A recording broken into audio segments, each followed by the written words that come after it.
بسم اللہ الرحمن الرحیم۔ آج انشاءاللہ تعالی زکوٰۃ کے متعلق کچھ مسائل عرض کریں گے۔ زکوٰۃ کا لغوی معنی کیا ہے، زکوٰۃ کی تعریف کیا ہے، زکوٰۃ کس بندے پہ فرض ہے اور زکوٰۃ لے کون سکتا ہے، یہ چند باتیں عرض کریں گے۔ سب سے پہلی بات کہ زکوٰۃ کا لغوی معنی کیا ہے۔ زکوٰۃ کا لغوی معنی ہے طہارت۔ کیونکہ بندہ جس وقت اپنے مال میں سے اللہ کی راہ میں ایک مخصوص حصہ دیتا ہے، اس کا مال پاک ہو جاتا ہے، اور اس کی جو تعریف ہے وہ یہ ہے کہ مخصوص مال میں سے ایک مخصوص حصہ ایک مخصوص شخص کی ملک میں دے دینا، یہ تعریف ہو گئی۔ اب اس کی وضاحت ہے کہ ہر مال میں زکوٰۃ نہیں۔ یہ جو تعریف میں بات میں نے کہی کہ مخصوص مال میں سے مخصوص حصہ، مخصوص مال کون سا ہے؟ مخصوص مال وہ ہے کہ جو مال نصاب تک پہنچ چکا ہو اور اس پر سال بھی گزر جائے۔ نصاب کیا ہے؟ زکوٰۃ کے لیے نصاب یہ ہے کہ مسلمان کے پاس ایسا مسلمان جو آزاد بھی ہو، عاقل بھی ہو، بالغ بھی ہو، ایسے مسلمان پر زکوٰۃ واجب ہے جب اس کا مال نصاب کو پہنچ جائے۔ تو نصاب یہ ہے کہ سونے میں 7.5 تولے سونا ہے، اور چاندی میں یہ ہے 52.5 تولے چاندی، یا ان کے برابر رقم۔ اس کی مزید وضاحت کرتا چلوں کہ اگر ایک مسلمان کے پاس مرد ہو یا عورت، اس کے پاس صرف 7.5 تولے سونا ہے، اس کے پاس بالکل چاندی نہیں، یعنی چاندی کی ایک انگوٹھی بھی نہیں، بالکل اس کے پاس چاندی نہیں، اس کے پاس کوئی روپیہ پیسہ بھی جمع نہیں،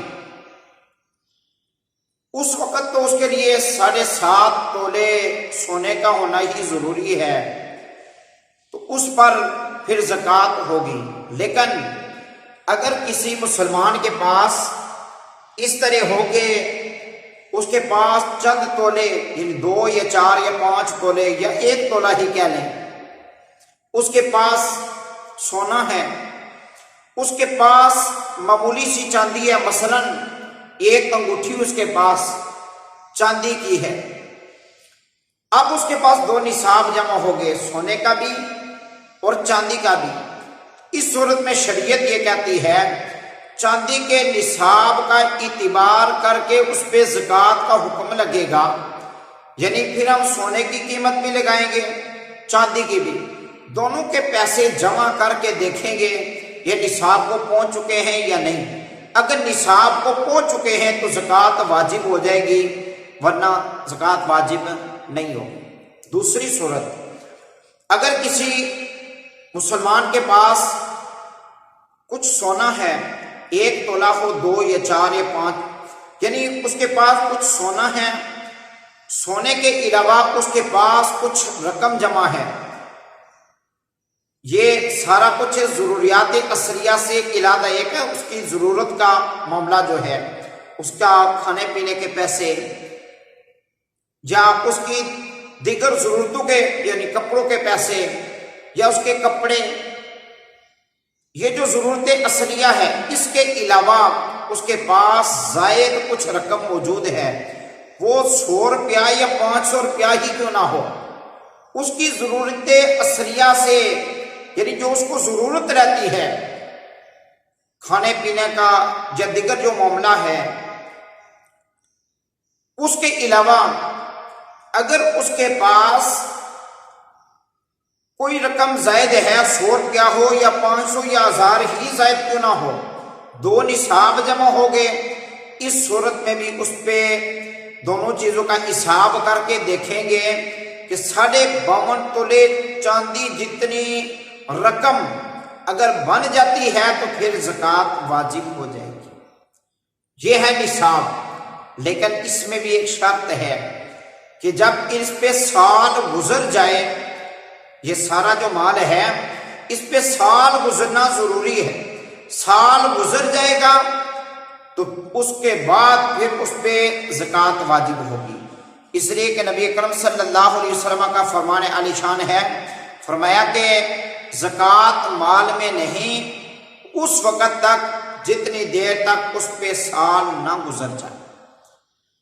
اب اگلا مسئلہ کہ زکوٰۃ، یہ بھی بات ہو گئی کہ واجب کس پہ ہے، آزاد ہو، عاقل ہو، بالغ ہو، ایسا مسلمان آزاد عاقل بالغ ہو، اور اس کے پاس یہ جو زائد یہ جو رقم پڑی ہوئی ہے یہ اس کے قرضے سے زائد ہو، یعنی اس پہ اتنا قرضہ نہ ہو کہ اگر اس کے پاس یہ جو رقم سونا چاندی یا کوئی چیز پڑی ہوئی ہے اگر یہ قرضے میں ادا کر دی جائے تو پھر یہ نہ ہو کہ اس کے پاس نصاب جتنا معاملہ ہی نہ ہو، اتنی رقم ہی نہ بنے۔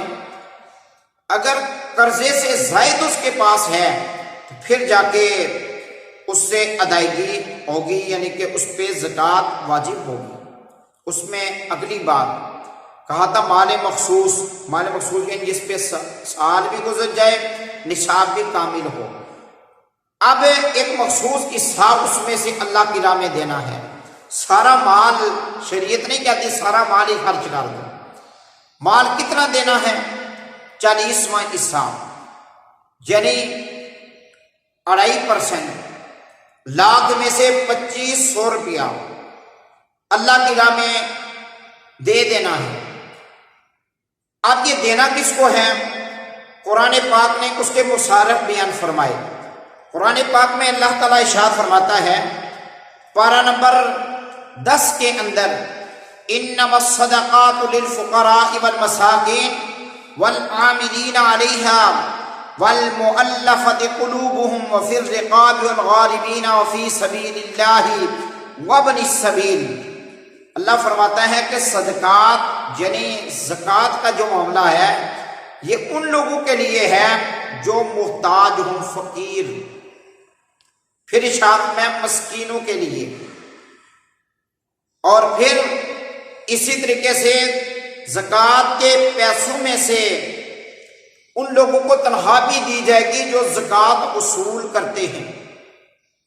پھر ایک یہ بھی فرمایا کہ لوگوں کے دلوں میں اسلام کی الفت ڈالنے کے لیے، اب یہ حکم نہیں رہا، پہلے یہ حکم تھا، اب اسلام غالب آ گیا الحمدللہ۔ اور اس طرح فرمایا وفی الرقاب، غلام آزاد کرنے میں، والغارمین، قرض داروں کو، وفی سبیل اللہ، اللہ کی راہ میں جو ہے، یعنی اللہ کی راہ میں جہاد کرنے کے لیے جو یا ہو، یا پھر علم دین اثر کر رہا ہو، اور اس طریقے سے وابن السبیل اور مسافر۔ یہ ابتدائی گفتگو تھی۔